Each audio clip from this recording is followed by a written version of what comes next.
tu ne sais pas, c'est qu'elle est une poupée magique, oui, une simple marionnette.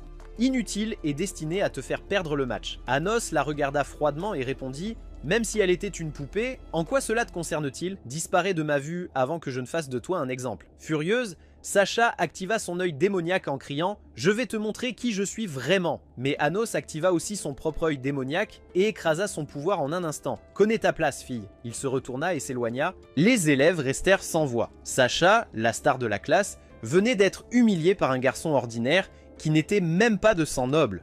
La journée scolaire s'est terminée. Alors qu'Anos et Misha rentraient chez eux, Sacha apparut à la porte. Elle dit « Tu as attiré mon attention, duel, si tu gagnes, je rejoindrai ton équipe et je te servirai. Mais si je gagne, tu rejoindras la mienne et tu suivras tous mes ordres. » Anos répondit avec une confiance calme. « D'accord, ne viens juste pas pleurer plus tard. »« Marché conclu, » répondit-elle. Le match était fixé, les deux équipes se sont rassemblées dans la forêt et ont confirmé les règles. Chaque équipe construirait une forteresse et la première à détruire la forteresse de l'équipe adverse serait la gagnante. Sacha et son équipe ont commencé à construire leur forteresse blanche immaculée, mettant tous leurs efforts dans sa conception et sa défense.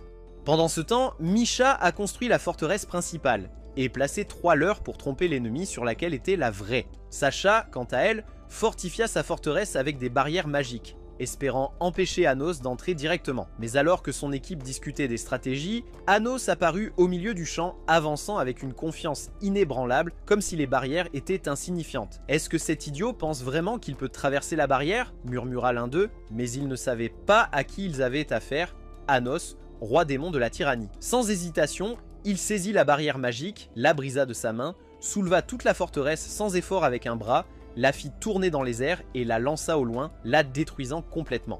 Sacha et son équipe étaient stupéfaites. « Quoi? Quel est ce pouvoir écrasant? Allons-nous perdre ?»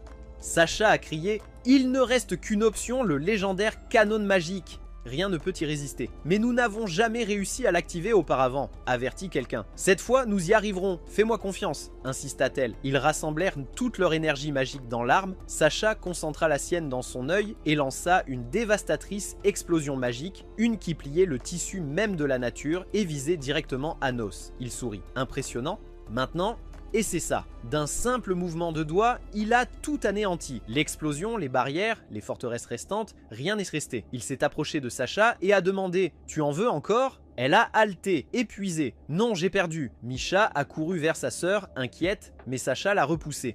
Elle regarda alors Anos et dit « Très bien, nous faisons partie de ton équipe maintenant. Mais ne pense pas que tu es meilleur que moi juste parce que tu as gagné aujourd'hui. Demain, mon pouvoir grandira. » Une fois que j'aurai pleinement maîtrisé mon œil, je te vaincrai. Anos sourit. Ça me va. En fait, j'aime ton œil. J'aimerais voir à quel point il devient plus fort. Le visage de Sacha devint rouge, ses joues